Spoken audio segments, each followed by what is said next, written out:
Welcome to China Horse Business, the one and only podcast about Chinese booming horse market. I'm your host Zoe King, founder and CEO of Wonder Horse, from Shanghai, discovering the wonder of horse world. Hi everyone, here's Xiaoxue. I'm the Senior Account Manager at Highlink in Shanghai. Hi Xiaoxue, thanks for joining me on the show. How are you doing? I'm good. The Chinese National Festival is approaching. We will have an 8-day national vacation.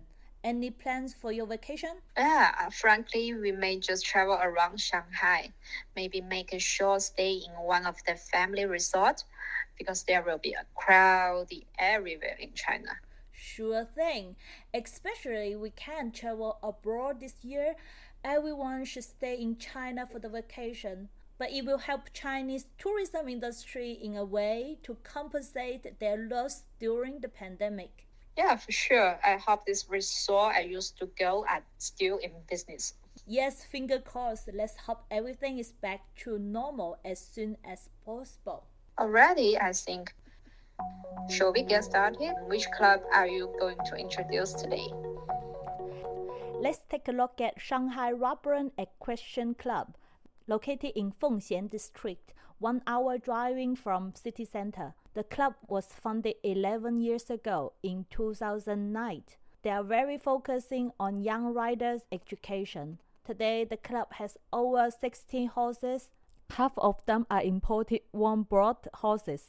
Currently, the club has 1 indoor arena and 1 outdoor arena for training and competition, but the clubhouse area is quite small. They just announced their plan for 2021 is to build a 6-floor clubhouse integrated stables. The club hosts many regional competitions including Shanghai Championship Jumping and Dressage, which will take place from 11 to 13 and 18 to 20 September. Zoe, you posted an H5 introducing this club on WeChat Moment. Did you help them prepare their events? Yes, we did. H5 is like a mini website integrated into WeChat. The H5 for Roborant Equestrian Club is dedicated to promoting its competitions in September. In this H5, we look back Roborant's 11 years history and highlight 3 characteristics of the club. Professional competition organizer, focus on young riders' education, and a very ambitious future development plan. With this H5, you can share it on a WeChat group, forward to a friend, and share on WeChat Moment. It's very convenient for this kind of promotion within the WeChat ecosystem. The club is very satisfied by our content and design. This H5 will be largely shared to all participants who take part in the upcoming competitions at Roborant. That means more than 500 young riders, plus their parents and the whole Shanghai equestrian community. Zoe, any update for the China Horse Fair? This year's China Horse Fair was originally scheduled for 17 to 20 September at Equestrian International Riding Club in Beijing, alongside the Equestrian Open competition. Due to the international travel restriction, the organizer of China Horse Fair has decided to cancel the offline event and transfer it online. They invite all vendors to showcase their brands with text, photos, and videos on China Horse Fair's website. The participant fee will be deducted for next year's fees. It is almost a minimum service solution considering the lack of traffic of their website and the low quality of the content. Zoe, you interviewed the whole team in your last episode. I can't wait to listen to the rest of it. Here's Dr. Priscilla Lightsey and Amy Tripson's China story. How you raise fundings for this project? That's a very good question. And Luna and Lucia and the team in Beijing work really, really hard. And they are raising funds in China through different avenues and social media. And we've had different events for Hope. Mm-hmm. we are able to be the recipient of some funding and events from the international schools. And then we have one really wonderful donor, one company, Boakong, that has been very, very supportive and very generous in helping to give us funds and enable us to do our job and have the program. In the past, prior to COVID, we were able to go to international schools and go to different events and able to raise money and raise awareness that way. COVID has really, really put a damper on those things, and it's been more difficult. Amy is the driving force here in the United States, and she tells me what to do, because Amy's really good with social media, and Amy's been doing some really good fundraising here in the United States to help us support what's happening in China. The bulk of the fundraising is happening in China, but we are helping over here in the United States. Right now in China, I think if you are able, we have our Hope WeChat blog that everyone can look up. Just reach out to Hope, to either Luna or Lucia, and they will be able to connect, with different ways to donate. We are they're doing a great job right now for the 10 cent 99 fundraiser in September. So we have a platform there as well. We're also open to different kinds of donations. Some people are able to donate their time. Some people are able to donate different resources. We're always looking for opportunities. One of the things that we're working on is trying to figure out some different accessible infrastructure for our facility. So if someone donated the materials, so there's a lot of different ways to donate, whether it's materials, time, or financial contributions. My question is also, how can you tell us how much it costs for one course, and do you have goal to raise how many courses, for example, for this year? Good question. So for one therapeutic riding course, so one lesson, it is right now it's 400 RMB per lesson. So that's what we ask individuals to pay for the lesson. But that number, it actually costs a lot more to run a lesson. From the horse care and the training and the time, put out yes. to recruit volunteers. So really that cost is only about 40% of what it costs Hope to run lessons. So why the fundraising is so important is that we have to fundraise the remaining cost in order to keep providing the services. Mm-hmm. And so, we, each semester, I guess, or really each year, we are looking to fundraise about 60% of the lesson costs for all of our lessons.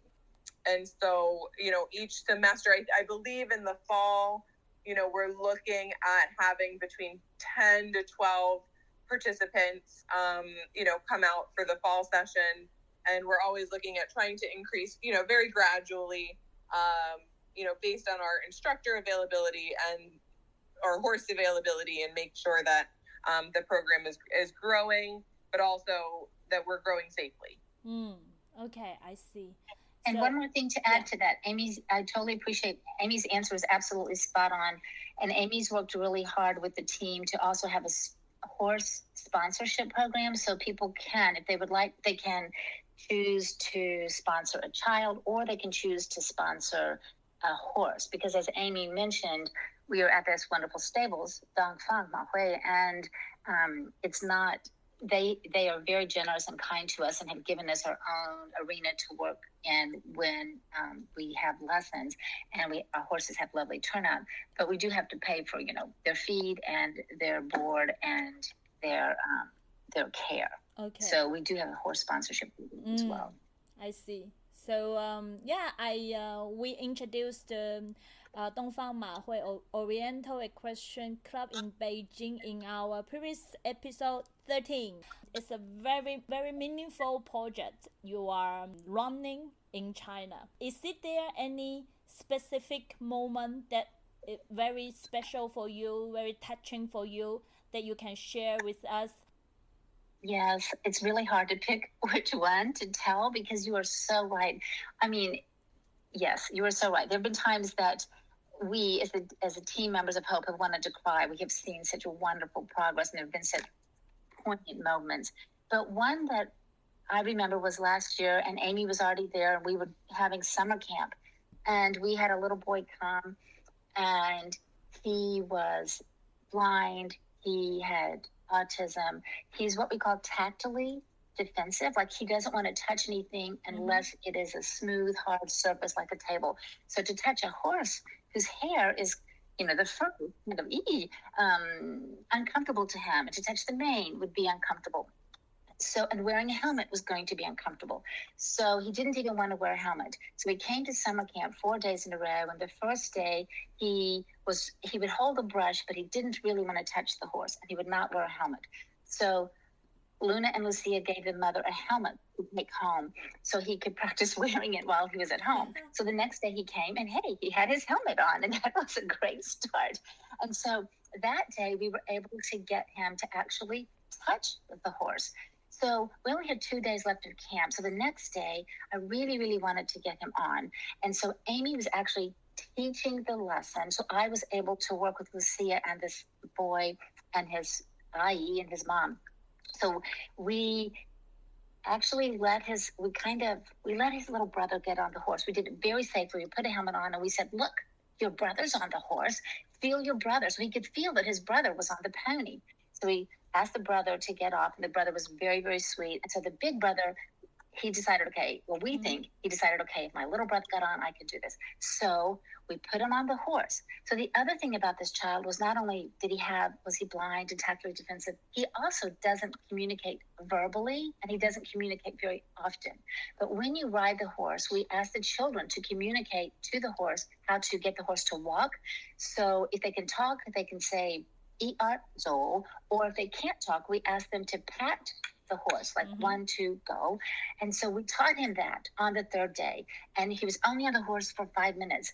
And then he was done. And we had a great, great first day. So the second day, he's ready to get on. It was amazing. And so Amy was teaching. Lucia was his sidewalker, helping to keep him safe on the horse. And I was what's called the horse handler. We were in the arena, and I had to stop to let another horse in our lesson go in front of me. Lucia said he touched the horse, like so he was communicating. Within 4 days, he made so much progress. He didn't want to stop. I had to stop the horse. He asked the horse. He initiated it himself and asked the horse to walk on by patting the horse. 1, 2, go. We were so, so, so excited because he went from being afraid and not wanting to touch the horse to riding and communicating and smiling. And it was just an amazing time. It's wonderful. So I'm sure that you make a lot of children like them. Sometimes they may become a little kind of negligible in our society, and you make them laugh and maybe regain their confidence. It's wonderful what you are doing. Right. Thank you. And as Amy said, the kind of things that we do at Hope can translate to things outside of the stable. So once they begin to communicate, then he realizes, oh, I can communicate. It's really a powerful thing. Because you ride, you might not even realize how powerful it is when you ask the horse to go and the horse goes. But for someone who's learning to ride, and they ask the horse to go and the horse responds, their whole body can feel that they have communicated something to the horse and the horse has responded. So it is just an amazing feeling that we think empowers the child or the participant. Okay, great. So thank you very much, Priscilla and Amy, for sharing your story, the story of Hope. You can follow Hope on WeChat and on their website. And of course, we thank you if you want to participate in any way to this wonderful project. Yes, and thank you so much for letting us share our passion. And we also feel that we are very fortunate because I want to say thank you to our team in China. They are doing an amazing job. I want to say thank you to Dongfang Ma Hui. We have a wonderful board of directors that we appreciate and couldn't work without. We have Maxine, our osteopath, and Boatong, Conrad Hilton. We have many, many supporters and folks that donate to us and help us in different ways. And boy, does it take our team, and we do appreciate all of our team. Wonderful. And supporters. Well, Zoe, it was fun to hang out with you today. Yeah, you too. See you around. See you. Bye. This podcast is produced by Wonder Horse, equine business solution provider and bespoke platform for Chinese equine community. I'm your host, Zoe King. See you next Monday on China Horse Business.